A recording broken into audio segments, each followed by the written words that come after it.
So in today's podcast, I had Catherine on from Integrated Men's Health. We had a awesome conversation about pornography addiction, which I think, this is a bigger issue than we think. And especially when you get into the statistic size and all the damage that it's done, it's a very, some very good point of views in this conversation about this topic. I won't ramble on too much about it in the intro because I think this is, listen, observe, do your own research, reach out to one of us about it, especially Catherine. I think it'll be very important in that kind of thing. But yeah, listen, this is a very good podcast and, states a lot of good, facts about it. So yeah, enjoy. But before we jump into the podcast today, if you do want to support the podcast that extra little bit, you can jump onto patreon.com/studio mindfulness. Any little bit helps. You get a few extra little things here and there. But yeah, hope you enjoyed today's podcast. Welcome to the show. Thank you. Thank you for coming on. It's so I'll get you to explain the work that you do, but what the topics we're going to talk about on this podcast, because this is something that I started to dive into at the beginning of the year, and I find it quite fascinating, especially when you get into the statistic sides, the side effects, and all that. But yeah, I'll get you to explain. Sure. Well, I'll introduce myself first. So it's Catherine Lyle from Integrated Men's Health. I'm a men's health and porn addiction specialist. I've been doing this full-time for 7 years, but 15 years since I became a kinesiologist. So I am a practitioner. I come from that practitioner point of view. I'm not, just a coach who used to have a porn addiction, that type of thing. Not that there's anything wrong with that, but I come from a different healing perspective around this topic of porn addiction.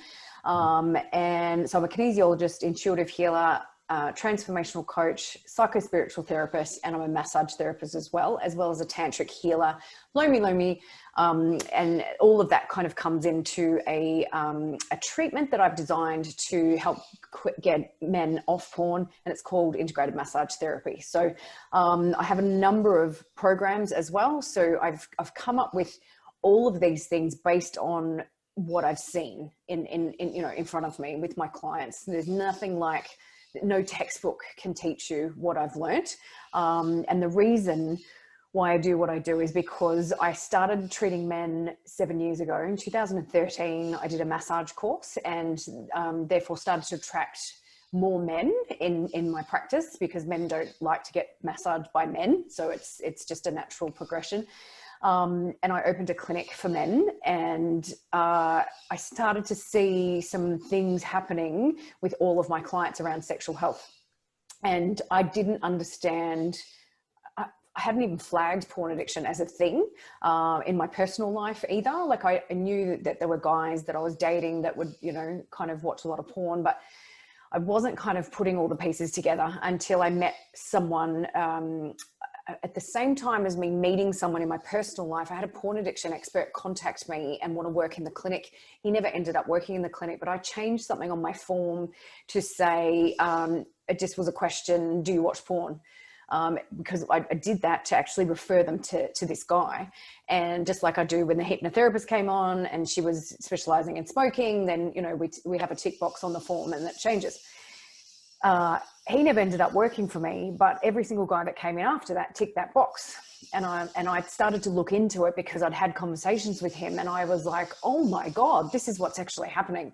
At the same time, I started dating a guy who was a bit nervous, I think, about meeting me and seeing what I was doing. And I just opened the clinic and we were having an open day, and he said, I've actually had a really bad porn addiction in the past. And I said, oh, okay. And it's weird when someone in your personal life, wants to get help or tell you something because you don't want to be their practitioner. So it was very kind of gray area, and I felt a bit insecure as a woman around this topic because I just kind of started out finding out about it. Anyway, long story short, he had a whole lot of symptoms: anger, mental health issues, depression, anxiety. He was a cop, so there's a whole lot of stuff that goes with his job. And he wouldn't even tell me. He said, I don't even want to tell you how bad it was. And he kept talking about it as if it was in the past, but he had erectile dysfunction, and he openly spoke to me about it and said, I've got this problem, but he didn't know that it was because of porn, and I didn't know. So I was just really nervous about meeting him and having sex for the first time and whatever. And when we finally consummated the relationship, during it, he completely changed into something else. And I said to him, you watch a lot of porn still, don't you? And he said, oh. And that was the moment that everything changed for me, because all of the links in the chain joined up, because I was seeing like every second guy had erectile dysfunction, they all had depression. And I'm thinking, why is it that, we have such a high suicide rate in men, and 80% of it is men of the total group? And why is it getting worse? And, I've gone up against Beyond Blue a few times. They don't like me because I'm an alternative healer. And I've looked at what they offer, let's say, right? So they offer GPs or pills. That's what's on their website. And I have a problem with that. And that's why they don't like me, because I've contacted them a number of times. But I'm thinking, well, what's going on? I know life is stressful. I know we're getting, there's more pressure with social media and technology and, demands on working and women working when they never used to. Like, I know all of that. But why is it men are killing themselves over compared to the women, right? So if we look at the suicide rates and just compare the two. And when I started researching this and realized what was going on in the brain for men, it's directly linked to suicide. So I did some research eventually, and over a 2-year period, that's still going. It's an ongoing research project, but I had about 215 men answer this survey. And I knew it's every single guy that came to see me was watching porn. I'd only ever met like 2 or 3 in my life that weren't. And I'm thinking, this is bigger than we realize, and no one's talking about it. Mm-hmm. So in my research, it came back 97% of men were watching porn regularly. And I was like, yes. And so I launched it, the research, the free ebook, porn addiction. I came out, into the world with this information, and I got slammed hard by all of the practitioners and men's coaches who said I was shaming men by doing that. And that research was bogus and that it wasn't true. And I'm like, and that I just interviewed, some freaks that I knew, right?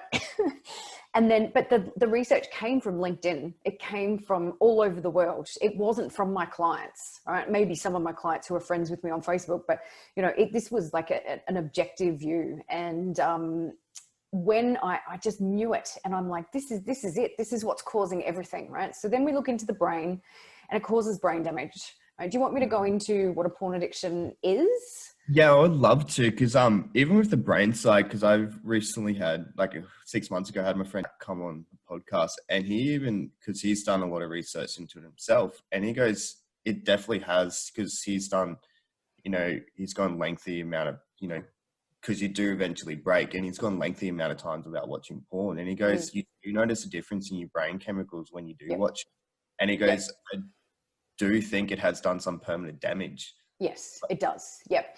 And the problem is, when I go through this in a sec, when you just keep in your mind that the 60% of guys that are contacting me now on Instagram are under 18. It's really bad, right? And I can't do anything for them because of their age, but a lot of them are 13 as well, right? So I've got 13-year-olds who have Instagram accounts. It's very grey area for me as a practitioner legally. That's why I just have resources, and I just go watch my videos, because I can't treat them, right, without parental guardianship. And they won't tell their parents. So we can't do anything there. We were going to start boot camps for teens around this, but then again, they have to tell their parents. We're going to try and go into schools, where the schools is all red tape, right? So you've got these teenagers with developing brains. Our brain develops up until the age of about 25, right? And they're obliterating their brains at this point. Now, if you add in gaming and alcohol and all these other things as well, you've got a massive problem, and they're not giving themselves any start to life, and they're causing permanent damage. So what we define as a porn addiction is if you're watching it once a month or more. Now, most people go, fuck, once a month. You know, people will sit down with me and go, oh, I don't have a porn addiction. Or they call me and say, I don't have an addiction or anything, but I'm just curious as to, you know, what resources you have or whatever. Or they'll be like, I love porn and I don't have an addiction, but I just want to come and see you for anxiety. But 100% of cases of porn addiction have anxiety, right? So we can't treat one without the other, because it's the porn addiction that's causing the anxiety.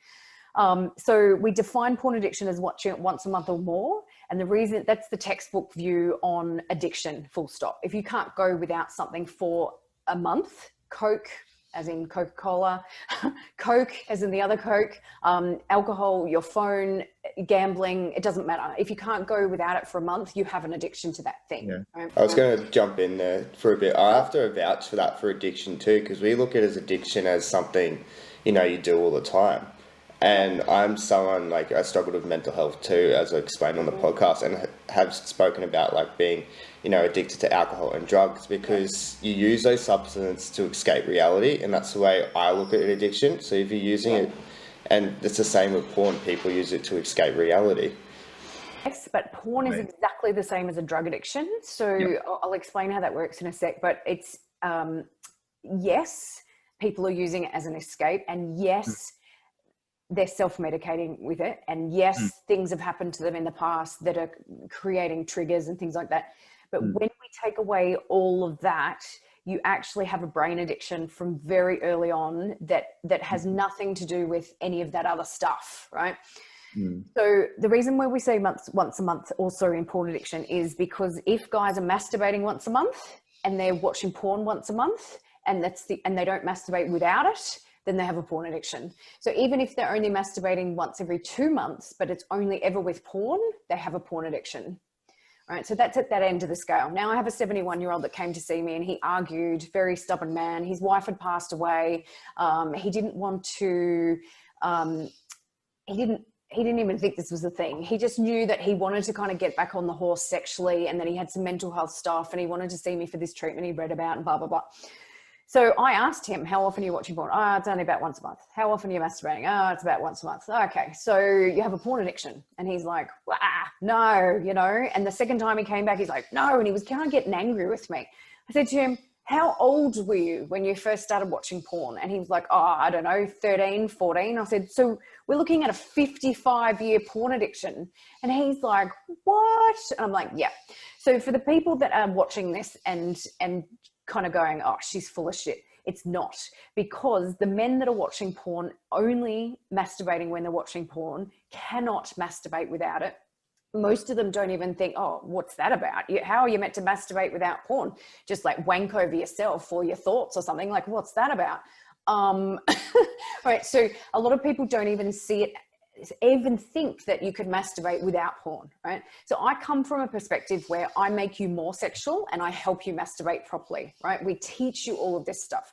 So people that think, you know, oh, she's on her soapbox and having a go. No, I'm actually going to teach you, because I'm a tantric practitioner. I teach you about energy and breath work and conscious self-pleasure, all of those things, so that you can light your body up like Luna Park at night and actually have fun in Luna Park by yourself, whether you're single or not. It's really important that you learn to self-pleasure consciously, because self-pleasure is self-love, a reflection of self-love, self-pleasure, self-care, taking time out, not a quick wank in the shower, not a, you know, wanking over 50 different pussies when you're married. You know, it's, you know, a guy said to me recently, how are you going and whatever. And I said, yes. And he said, oh, you're against porn. He hadn't quite worked out that I was a porn addiction specialist.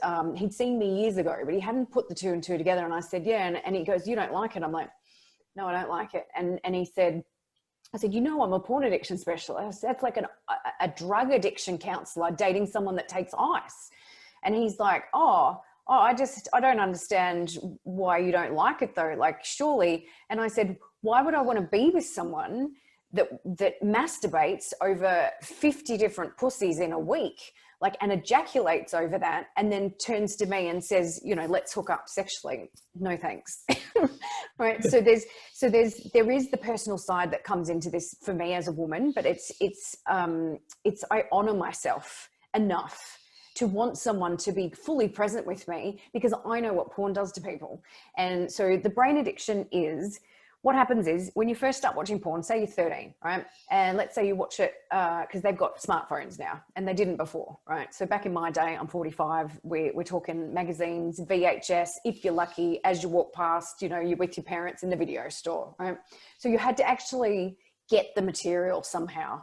And back then, video is a lot worse than magazines, let's say, right? Because it's moving pictures. And when you get the sense of what's happening, you don't have to use your imagination. So if we'd only stayed with magazines for the rest of our lives, we'd have men that were at least using their imagination, and they're not now, right? So that's part of the brain damage. So Yeah, when you... I was going to say too, because that's something, not even just with porn addiction, but say, you know, video games, TV, you're starting to notice a lot more that children are lacking imagination now. It's really bad. It's really bad. So I have a female client who has had a gaming addiction since she was 5, and she has the same symptoms as porn addiction. Right. So I'm starting to see teens now where the parents have agreed to let me see them, and they've got both. The gaming and the porn tends to go together for young, you know, 15-year-olds kind of thing. So what happens in the brain is when you watch porn and masturbate, if you just watch porn your whole life, you would never have the chemical reaction going on in your body as if you couple the masturbation together, because that's the problem, right? So the porn is one thing, but the masturbating, it's like if you, it's a bad example, but if you jumped out of a plane, you've got that thrill. But if you're masturbating at the same time, like, you know, it just takes it to a whole nother level. And what happens is the fireworks display is going off in the brain. So you watch porn and say you did it every single day for a week, it's exactly the same as a drug addiction. So if you took cocaine every single day for a week, that's exactly what's happening with porn addiction. And no one knows that, right? And they don't think that when they're first discovering it and discovering their penis and discovering that ejaculation and orgasm actually is self-soothing. And if there's problems going on in your life and the girls don't like you at school and the guys are picking on you, or you're too small or too skinny or too fat, or, you know, whatever, that this is a self-soothing thing that happens, but it's addictive. Like, you know, if we all think back to the first time we saw porn, we were like, oh my God, like, you know, where can I see more of that? You know, when the internet first came out in 1991, we were all hovered around a computer typing in boobs and, you know, whatever, when my parents weren't home. So it's a curiosity that's there for all children, and we get that.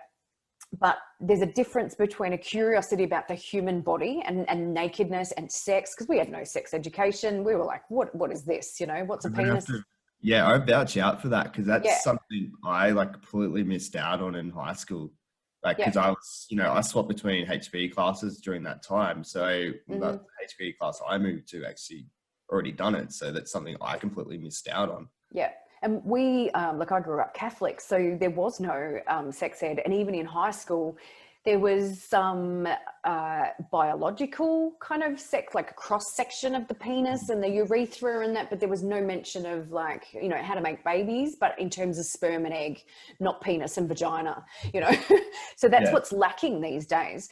So you watch porn and your brain releases a whole lot of chemicals and hormones in the body. Dopamine, serotonin, and oxytocin are the 3 main ones. Dopamine is the addictive hormone. That's the one that everyone is, the dopamine rush. Most people that watch porn or do NoFap or whatever know about the dopamine.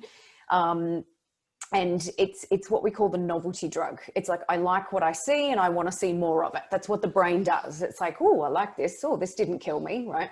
So there's a part of your brain that works in amongst that called the hindbrain. It's the impulse part of the brain. And that's the bit that says, well, we didn't die from doing this yesterday. We're going to do it again tomorrow, and then again, and then again. And that's why people go from, like, maybe watching it once a month to watching it once a week to then watching it every day and then 3 times a day. I've got a client that was watching it 36 times a day, every day, and ejaculating every single time. And he's very unwell. And he was 16 at the time, you know, no erections, hadn't kissed a girl, no dating, no sex, nothing. And he was destroyed and suicidal, right? And physically, his body, he has problems in his bones and his hips and all of that. So you watch, you get the dopamine, then you get the serotonin. Serotonin is the happy hormone. So people that have depression have low serotonin. Pills give them the serotonin or activate the serotonin. Going for a walk also activates, you know, that serotonin, exercising. So you get to feel happy, you get to feel rushed and like, woo, like, you know, fired up. And then you've got the oxytocin. This is the one that I want to do more research on, because I believe this is what's causing problems in relationships apart from the actual porn itself. Oxytocin is the bonding hormone. So when a woman gives birth, she produces oxytocin in really high levels to bond with the child, right? When you hug someone, when you're in love with someone, when you're texting, when you're just dating and stuff, when you have sex with someone, there's oxytocin is being produced in the body. Unfortunately, when you watch porn, the subconscious mind thinks that everything you're watching, as long as you're having a feeling to it, so it might be goosebumps, might be feeling horny, might be an increased heart rate, it might be skin tingles, whatever it is, if you're experiencing something in the body physically while you're watching porn, your subconscious mind thinks it's happening to you. Just like if I sat here and cut open a lemon, started talking about the lemon and how juicy it was and how bitter and whatever, and put it in my mouth, your mouth might start salivating, even though there's no lemon here, right? And every time I tell that story, my glands start to go, right? So that's the subconscious mind thinking, because I'm telling you about it. It's like storytelling. People that want to sell their, promote their businesses and stuff, we say storytell, because people will go down that road with you and feel what you're feeling. Unfortunately, when you're watching porn, your body thinks that you're actually there, right? Or experiencing it. And that's the problem, because men are withdrawing from their partners, and they're withdrawing from sex, and they're withdrawing from social scenes. They get social anxiety. They don't want to go on dates. They'll just stay home and watch porn. They don't even go to the pub anymore. You know, and you watch the guys at the pub who are all just insular, talking to each other. They're not even talking to girls anymore until they get a certain amount of drunk. And then they're like, give it to me, baby, as you walk past. So all of these fireworks are going off. You've got opiates that are occurring as well. They're like the feel-good chemicals, and you get tunnel vision. Tunnel vision when you're masturbating is like, you might be in your room and your mum's walking down the corridor and you know she's coming, or you hear the car door go and you can't stop because you're in that tunnel vision, right? An earthquake might have started. You're like, well, I'm going to have an orgasm, right? So that's what tunnel vision is. And the danger with mental health is ADHD, autism, and anxiety and depression. People that suffer from those will be masturbating way more than everyone else because of that tunnel vision, because everything disappears when you masturbate, right? Someone might have died. And if you can bring yourself to masturbate, you're actually not thinking about that in that moment, right? It's a very bad example, but you get my drift, right? So you've got this fireworks display, and what we call it is a hit. It's a drug hit, right, in that moment. And guys are watching years and years later, they don't get that same drug hit, right? They have to keep pushing their boundaries to get that like high that their body was used to. So if we just think about that 13-year-old or 15-year-old that's watching it every day, and they've got this hit, and then they get a crash. So the body actually releases the chemicals and hormones. So you get that tiredness, or we call it an ejaculation hangover afterwards, and that's why. So you're releasing all these chemicals. So the danger in this is your body's producing way too many of those chemicals to begin with, because it's like taking cocaine every day. It's just not normal for the body to do that. But the brain has to adjust. You're not giving it a choice. You're not going to die from watching porn. So when it adjusts, it changes the neural pathways and it starts to adapt, right, to what's going on. And when it does that, it's actually expecting then that level of chemicals, then that level of chemicals, and it keeps changing, right? So the brain expects and relies on the levels of chemicals that you've been producing. And because of that, it's like going out, taking half a pill, taking a whole pill, taking 3 pills, adding cocaine and speed. It's exactly the same with porn, right? So you've got this hit and crash. The other thing that's happening with the crash is you get an increased hormone. I just can't think of it at the top of my head, which causes erectile dysfunction. So that's a problem as well. You then have your testicles trying to produce 1 million gazillion sperm that you just lost. And in order to do that, it requires energy in the body. And that's why you feel tired as well. And when you ejaculate, you lose your chi. You lose your life force energy through your seed, right? Chi is like a life force energy that runs through meridians, runs through organs, right? Mm-hmm. And every time if you bleed or it's in seminal fluid, you lose chi through any kind of addiction, because you've got this hit crash kind of thing. So it's hit crash, and guys will be on a cycle of that hit crash, right? So they'll say, oh, I masturbate and watch porn, then I'm okay for a couple of days. Okay means they're not horny. They're not like, oh, what's going on, right? There's a big difference between a guy just being horny and turned on by organic sexual, triggers, like they've just met someone or they're going on a date or whatever. There's a big difference between that and someone in the cycle of a porn addiction where they're just looking for the next drug, or their brain is, right? So this hit crash, and then the cycle gets closer and closer, and they end up going from 1 week to every couple of days to every day to whatever. To touch base on that too, what would you say the difference would be between the two? Between what, sorry? Between, a natural kind of horniness and then between a porn. Yeah. So I've ever met 21 men that don't watch porn they've never done it in their life. Like, it's just not their thing. They've seen it, like someone sent it to them, maybe, when they were younger or something, but they don't masturbate to it. And I've kept track of those because it's important, because I needed to see the control group, right? Because all I was seeing was the depleted people, right? And because I'm an energy healer, my body moves from energy when I put my hands on them. That's all vibrational frequency, right? You'll hear me talking about that a lot if you watch my videos. The vibrational, everything vibrates at a certain frequency. If an organ is sick, the frequency will be lower than what it's meant to be. Love vibrates at a frequency. It's all hertz, right? To get to sleep, our bodies have to go into a certain frequency. And that's why, I give people sleep essence, and it lines their body with that frequency, so then they can fall asleep, right? It's not a magic potion. It's all about science and quantum physics, right? When I put my hands on someone that watches porn, my body it's hard to explain unless you've seen me on video, but my abs clench involuntarily depending on their vibrational frequency, right? And I normally do a demo for them before they actually start the session. And I show them their vibrational frequency, and then I show them mine. And then I show them my daughter's sometimes. She's not actually in the room, but we call in her energy so they can see the energy of a child versus me, who's an energy worker, versus them. So watching porn, any addictions, any of it, ejaculation, eating bad foods, all of these things cause your vibration to lower, right? And in the bigger picture of the bigger world, when you have a low vibration, so someone who moves slow, talks slow, depression, watches Netflix all day, doesn't get out of bed, it might be just one day, or it might be that's your life, that's a low vibration. A high vibration is someone like me who talks fast, moves fast, 50 million things on at the go, but I can go into low vibration. I've got to be careful to balance that out as well, right? Someone that doesn't watch porn, when I put my hands on them, my body breaks out in like goosebumps, and I get tingles and weirdness, because it's a two-way street when you do energy work, right?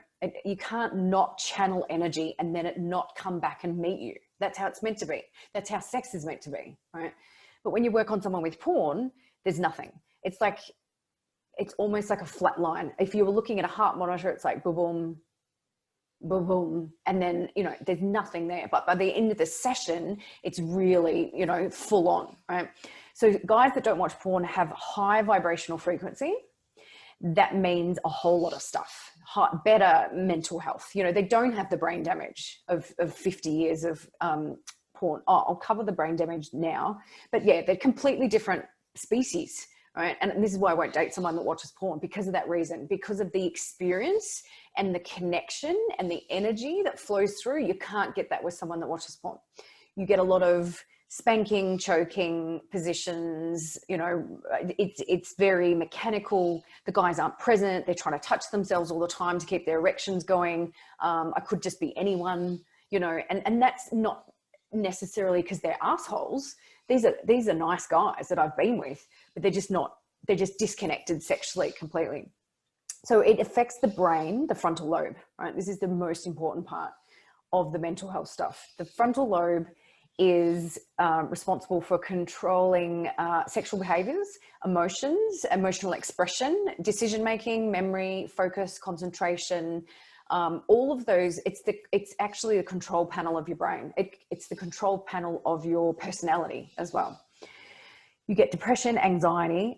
The grey matter in your brain also decreases from porn addiction. And I don't know if you've seen brain scans. It's a very famous brain scan on Google where there's a heroin addict, a porn addict, and a normal person, and the porn addict is worse than the heroin addict. And I can vouch for that. Right? I can tell people have porn addiction just by talking to them now, because I'm looking for the brain damage. So it's in a developing brain that this normally happens, which really fucks people up for the rest of their lives, because they're changing the neural pathways. This is why they don't masturbate without porn, because they can't, right? This is why they masturbate when they're bored, or when someone's been mean to them, or they've been rejected, is because they've wired themselves to do that. But it comes from way back, back in the day. So, yeah. Yeah, that makes a lot of sense. It's quite like it when you start like the way you explain it, especially from the scientific kind of background, it makes complete sense. And especially like with me, starting to like even study trauma and stuff, and as with you saying how the brain works now, it makes perfect sense. I just want to before we finish up, touch base on the effects on relationships. Sure.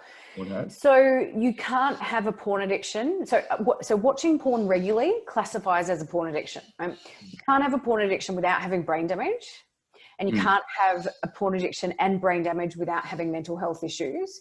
And so it makes men sexually dysfunctional. 95, if not higher, about 97% of the guys that I see have erectile dysfunction.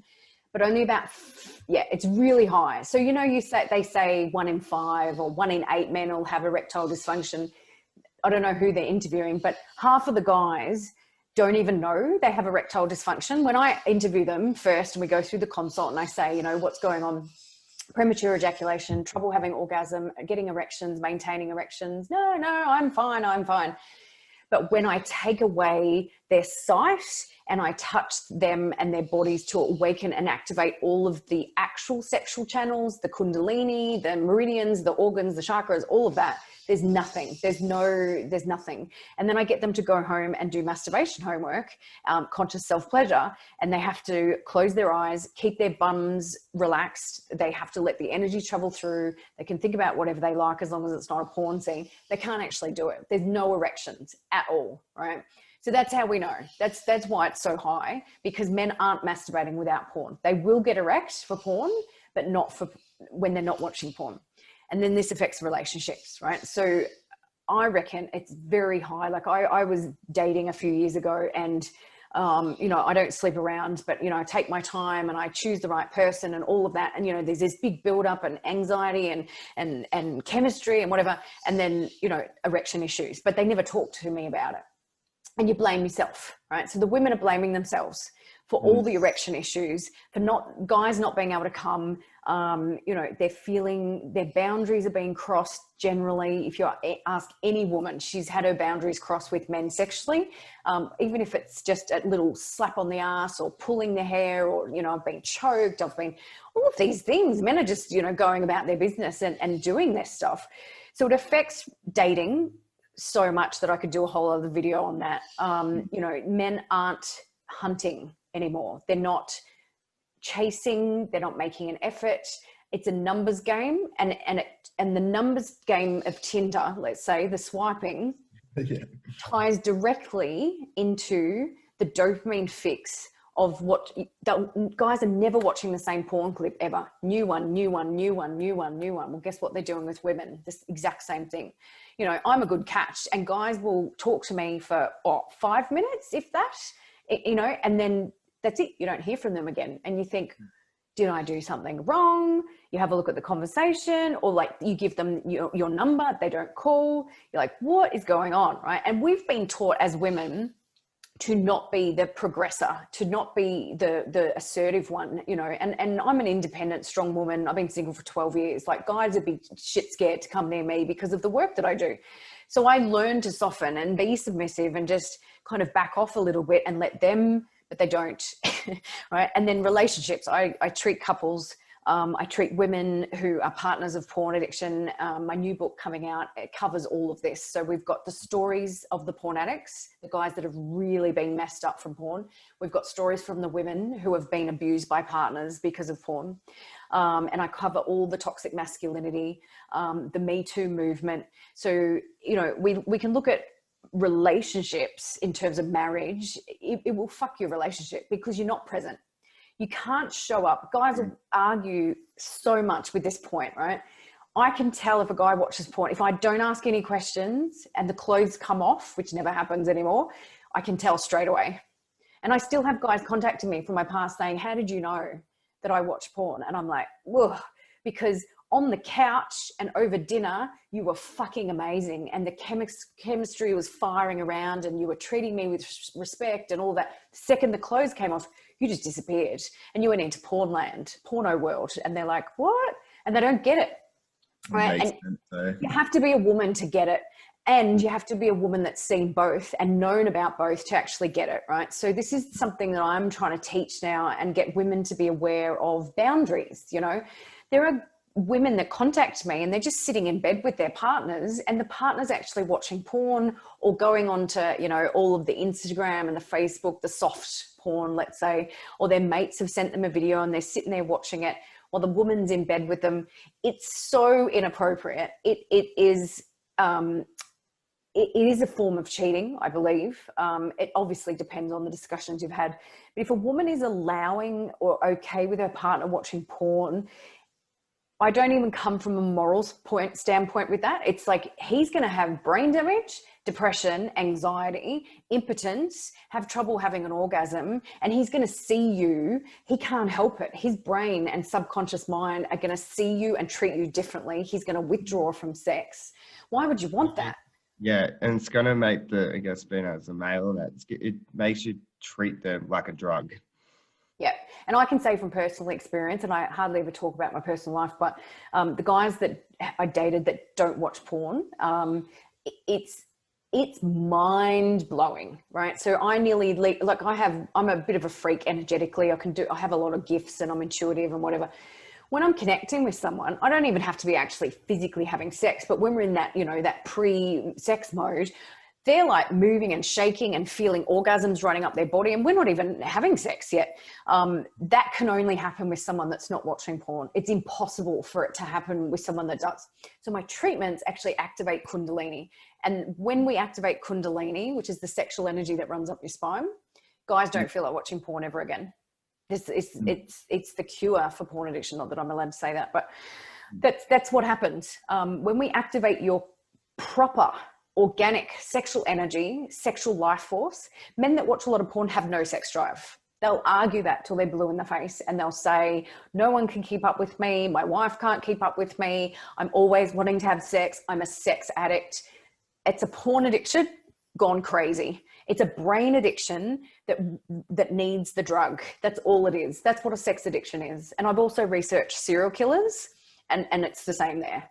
All right. It all starts with porn because people will say, what about, oh no, because I've got an addictive personality and, you know, it's the alcoholism that makes me this or the gambling that makes me, oh, hang on a second. How old were you when you first saw porn versus when you first had your first drink, right? It's always that. It's always that sets the brain into the addictive state. You don't have an addictive personality. You've got a brain damage already. Right. So you can have a relationship because everyone's having relationships with porn. You can't have a fully connected present relationship with a woman if you're watching porn. And as a woman, you can never expect them to show up sexually fully. Right. So it's making everyone sexually dysfunctional, men and women, because the women don't want to lose their guys. They don't want to question a habit that society has said that, well, guys watch porn. You know, this is what they do. And I'm not going to try and take that away from him because he's going to choose the porn over me. So they feel insecure. We're doing a lot more work with the women now so that we can say, well, it's okay to say you don't want to be with someone that watches porn, you know. So yeah. Should be okay though. That's a crazy thing. Well, it's been okay forever, and it's been Yeah. okay, you know, it's all in my book of all the experiences I've had, and I had to sit here and write about it all, and it just kept dropping in. I'm thinking, oh my God, that boyfriend was wanking, you know, with his mates, and they were watching porn on PlayStation, and they were all ejaculating in front of each other, and it was a bit of a game, and it was funny. And I remember him telling me, and I kind of curled up in a little bit of a mental ball and didn't know how to react, because I didn't want to be that needy woman, but I was in shock. I was like, does this actually happen? Like, I spoke to my brother and said, I didn't even think, like, I didn't know anything about masturbation when I was, you know, 21, you know, because of our Catholic upbringing. So every man that's kind of just been doing this stuff, women are sheltered generally, unless they're watching porn themselves. There's this, we don't get it, right? And yes, we're from different planets, but women will say, oh, men are visual. That's what they need. No. They're visually stimulated by a woman in front of them, but watching porn is a brain addiction. It's got nothing to do with your eyeballs. So, yeah. Makes perfect sense. But yeah, there's so many topics we can dive down. I reckon, I'm more than happy to have you back on and Sure. on a couple of topics. But with the final question, what is the legacy you want to create? So the new book has been both traumatic and therapy for me. This book was something I wanted to write when I was almost dead, under a different name, because what I've experienced doing this work and the stories that I have and have kept them in a vault, you know, if I was to do stats on the amount of men that are cheating on their partners, it would frighten people. I can't say anything. I can't confidentially say anything about anyone, but this book was meant to be released before I died under a different name, because I couldn't handle being attacked for it while I'm still alive and kicking. However, I did a book course and someone convinced me to actually take that step. So that's my legacy. My legacy is to the men, because I've been helping men for years. I've treated thousands and thousands of men. I've changed lives. I've saved lives, you know, all of that. So that's been my mission and my purpose. But my wider purpose is now I'm going to branch out. I'll be working in porn addiction as a whole thing, not just men's health. So it'll be women, partners, kids. We're moving into, you know, the kids that are affected by seeing it at age 5, the teens that are watching it. So that's my legacy now, I'm the Oprah of porn addiction. That's my goal. And the legacy is to educate everyone on this. And that's what the new book is about. So that, you know, I was so afraid to talk about toxic masculinity, because every time I mention it, I literally lose friends on Facebook. People delete me and block me because they don't think I should be helping men and also talking about toxic masculinity. But you can't. In porn addiction, you have to, because of the sexual requests, the sexual harassment, the things that have been thrown at me just doing this work, you know, and every woman I know has been sexually harassed on this planet. So it's time now for me to not switch teams, because I'm not, but the legacy is to educate everyone about the inside world of this, including sex trafficking, pedophilia. All of that is in my new book. We're going to cover it all off, and it's going to be a bomb that drops on the world. I know that. I'm going to have to go into hiding when it's released, but I do have other people's stories in there. So I have support, and it's a collective share. And, you know, it's hearing people's stories for so long, both sides, and not being able to share that with people. Don't hear these. They don't hear these stories. They don't hear them from their partners. They don't know that their partners are watching porn. I hear it all. I hear about the massages, the sex workers, the cheating, the dating sites. So it's important now that we all know this information. So that's my legacy. And to pass on, so I'm going to start training people up in what I do, passing on my treatments, my physical treatments, also my programs. So if anyone's watching this that is a practitioner, or works in mental health and that would like to start looking at this, because you can't treat men and not look at this. You just can't. So that's my goal, is to leave, you know, I'll still be working till I'm 80, and I want an army of clones, you know, to do this work, because we are changing the vibration of the planet doing this work. And once upon a time, no one even knew what porn addiction is. Now the stats are they're actually coming down. It's gone down to 87% of men are watching porn now instead of 97%. So Right. we're doing good work, and we're going to save men from suicide. That's my biggest goal. Yeah. Yeah, I 100% agree with that. And, you know, the only way we can, you know, heal the world is actually looking at the hard stuff, bring the hard stuff to the surface. Yeah. You know, we've got to stop hiding all this kind of stuff. Let's be open, because then, you know, we understand where each other's coming from. And then once you know and accept where we're at, we can start moving forward. That's it. It's these hidden, you know, if I talked about drug addiction, everyone would be like, oh yeah. You know, as soon as I talk about kids being damaged by this, I get a whole lot of engagement on social media. If I talk about the men, it's like crickets. No one says anything. No one engages. Nothing. Social media is a nightmare for me because of that reason. But then people come in and they go, oh yeah, I saw your Facebook this, and I saw this, and I saw this video, and I'm like, so people are watching very quietly. I've never met a man ever that has told his partner the extent, and I do ask every single client, the extent at which he's watching porn and the habits he has around it. No one knows except for me. And it's too much for me to hold that vault, you know, tight. So it's coming out. The stories aren't coming out, but the information and the collective kind of learnings are now coming out. So that's my legacy. So yeah, it's a bit scary. It's called the uncensored threat, just in case everyone's wondering, losing generations to pornography, because that's what's happening. Yeah, I'll link up all your social medias and beautiful, that kind of stuff. But yeah, thank you heaps for coming on. Really appreciate it. That was an awesome topic. I learned heaps out of that too. You're welcome. Too. All right, cheers for tuning in today's podcast, guys. I just want to put a quick thing out there. I am currently doing a online one-on-one course for your mental well-being. So you can check that out at mitchellcrocker.com/courses and all the rest of the information there. If you have any questions, make sure you reach out to me on any of my socials or email, which is on the website too.